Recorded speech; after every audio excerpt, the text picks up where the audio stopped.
for joining our next lesson in our Nutrition Education Program series.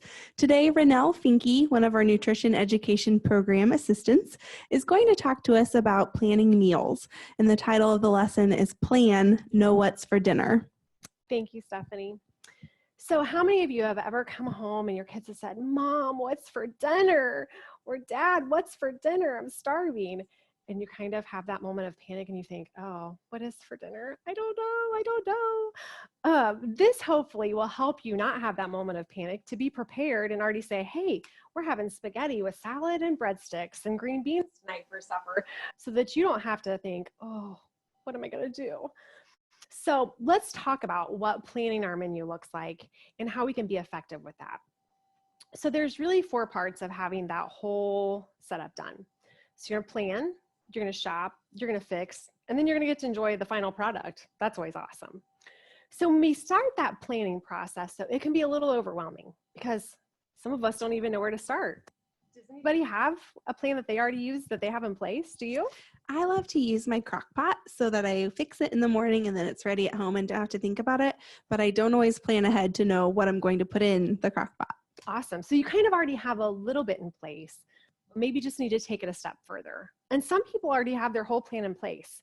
I'm kind of 50-50. I use Mashup Mom. It's an Aldi meal plan that I use so that I just have to go there, purchase the ingredients. I already have the recipes. Everything's good. But I don't always use it 100% of the time. But I try. So this is going to help you guys, though, hopefully become more prepared to do this on a more regular basis so that you don't have to panic and you don't have to set more time aside to try to come up with something. So let's talk about that plan portion. And I think the best way to start that planning portion is to talk to your family about what they like to eat. So maybe sit down with each one and say, okay, give me 5 or 10 things that are really your favorites. You know, do you really like chicken and noodles, or do you really like this? And then compile a list. So depending on how many are in your family, you can come up with a pretty good list of things and kind of rotate those meals. Another good place to start are cookbooks. So I know I have a shelf of cookbooks at my house. A lot of other people have cookbooks, or you can go to the library and check out some cookbooks, find, okay, I'm really feeling like I want this option or this option. So go to that library or get on Google, Pinterest. There's a ton of other options that you can use. And once again, you can do that at the library, just places like that, things like that you can do to find those resources for free. So once you've gotten that compiled, so then you're going to start talking about, okay, now I need to look at my ingredients. So start with your freezer, start with your pantry, start those places so you can say, okay, well, I already know I have this, this, and this. Okay, for this recipe, I'm going to need this. So that's where you're going to start your list, your grocery list. Okay, so this is just a sample. You can use this, you can use paper. Some people even use their phone and put it in the notes on their phone because they're like, oh, I always have my phone with me, but I might leave my list at home. So some people do that. Whatever works for you. And it's the same with how many meals you're going to plan out. Some people say I can only do 1 week at a time, budget-wise. And some people say, okay, I have to do a whole month at a time because that's what works for our family. Some people say, I don't have enough storage space to do a whole week of groceries at a time. I'm going to have to do 3 days at a time. That's okay. Find what works for your family, because let's be realistic. Are you going to stick with the plan if it doesn't work for your family? Most likely not. No. Yeah. I've tried some and I'm like, okay, this is just unrealistic. I have 4 kids. I can't do this. Like, this is not working. So making sure you're finding a plan that works for your family and using that plan and putting that in place. So you've already kind of gotten your plan. Okay, I'm going to do it for a week. I've got my recipes. Now you've gotten your grocery list. Okay, so does anybody use coupons? I love coupons. Yes, I am a couponer because I've got a big family. I need to save some money. And it's a great way to get great products, but save some money. So if you have coupons, some are digital, so you can click them right on your phone. But I love to have this organizer, and you can do whatever. Some people use envelopes. Like, I know I always get junk mail, and I always get, like an envelope to pay my electric bill. And I pay it online, so I don't need that envelope. So I save those envelopes to recycle, and I sometimes put my coupons in there too. So if you don't have an organizer to put your coupons in, use, an envelope, whatever you have handy, and make sure you get your coupons organized with your list. You can also, sometimes you might get that sale flyer for the grocery store that you shop at in the paper. you can use that and plan your menu. Say, oh, hey, I'm already going to have chicken with this meal. It's on sale. Maybe I'll go ahead and stretch that and make chicken into 2 meals because I have another recipe that I can use chicken in. I love those sale flyers, but I don't get the paper. Usually I can find them at the front of the store when I get there. Yep. So you can do that as well. Or sometimes you can find them digitally. The store will have it on their site. So if you go to the library, or you can pull it up on your phone or your laptop at home, those things you can do and make your list at home as well that way. So that's another great option. Yes, I love it. So we've got that. We've got our coupons. So now we're ready to go to the store, right? So now, how many of you go to the store and you're like, oh, I'm hungry, I'll buy that. I'm hungry, I'll buy that. I'm hungry. So I always tell people, when you go to that store, make sure you've had a snack before you go or have a snack on the way. Try to not shop when you're stressed or hurried, because I'm less likely to look at, unit prices and get the best value if I'm in a hurry and just grabbing stuff. I'm like, okay, I gotta go. Another good way to shop is to be familiar with your store. If you go to if you go to a certain store every week or every other week, knowing where things are, so it makes it a less stressful trip too. I like to take a helper with me. Some people don't. I like to take my kiddos because I think it's great for them to see what we're buying and what it costs. And sometimes I say, okay, is this one a better value or is this one a better value? So we're shopping for those things. It gives them the opportunity to see that. So you've shopped and you've spent your money and you've stayed on your budget, and now you bring those groceries home. So now it's time for the fun part. You get to fix the meal, right? Which is always awesome. It's time to spend with family, time to cook that nutritious food that you were able to save money on and save time because you had it all prepared. You knew what you were going to buy, and you didn't have to stress and be like, oh, I don't know what I'm going to fix my kids. And then I was guilty of this before, where you would make 5 trips to the grocery store a week because you're like, oh, I want to make this, but I don't have this. So think of the time that you're going to save, but still be able to enjoy those quality meals, because that's what it's all about, is being able to enjoy those quality, nutritious meals with your family. So, and I know a lot of people have said the number one reason why they don't eat healthy or they don't eat at home is because it's so time consuming. But if you put the time in, and I honestly, because I don't typically have a half hour to sit down and plan this, I do it a lot when I'm waiting for a kiddo at basketball practice, or my husband is driving me to a game. I can sit down and I can be like, okay, we're going to have this, this, and this. And I get all, everything laid out, because that is a time for me.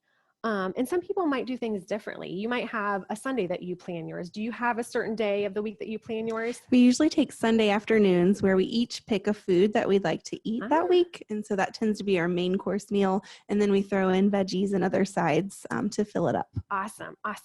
You brought about another good point, is choosing that one main thing that you're going to focus on. And then you can pull some of those whole grains, as a bread or a rice or a pasta, pull some of those fruits and vegetables from the rainbow. Those are great ways to incorporate things. And like I said, choosing from those staples, those things that you have on hand. So I do have this awesome handout that will be attached that you can access. This one has a way for you to plan yours, and you can model this, use this or not use this, but I think it's a great basis. Has your main dish, your side dish, and then you can kind of down here put your actual menu. So just gives you a place to start, because sometimes it can be overwhelming. So I know we've covered a lot. We've covered that we're gonna plan it, we're gonna shop for it, we're gonna fix it, and we're gonna enjoy it. So hopefully you guys have the tools now to menu plan and be able to save time and eat more healthy. So thank you. Thank you so much, Renelle. Now, please take a few minutes at home and prepare a few meals that you can use in the next coming week. Thanks for the great lesson, Renelle. Renelle's now going to share a food demonstration with us.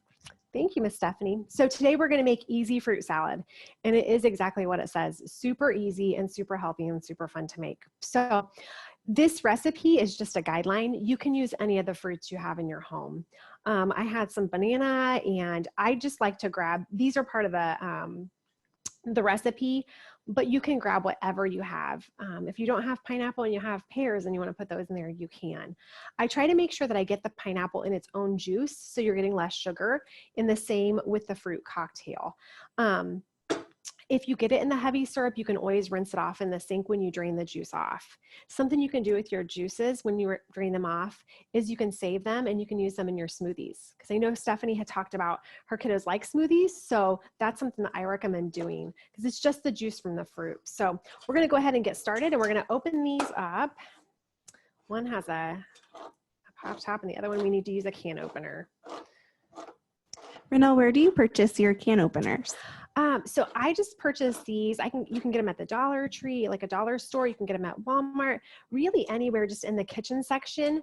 And there's different kinds. This is a pretty simple one. I do recommend that after each use, though, you do either hand wash it or run it through the dishwasher so you sanitize it, because sometimes they do get some of the juice or some of the food on it from when you open the can. So get this one open, and then we'll take them back there and we'll drain the juice off of them.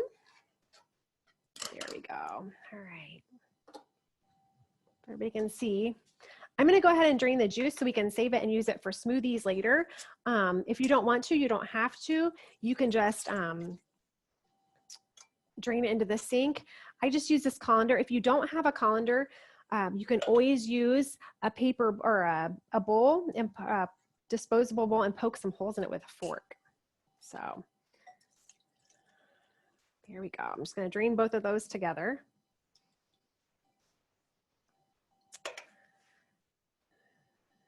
I'm going to go ahead and bring this up here. All right. So got all of our fruit in there. Make sure we get that off. There we go. I'm going to set this aside so we can use that later for smoothies, like I said. And you can always freeze that and add it to other things as well. I've already cut up some banana to add to it, but like I said, you could cut up grapes, you can cut up apples, whatever you like. My kids like the Granny Smith apples, those tart apples, to give it a little bit of bite. So you can use those.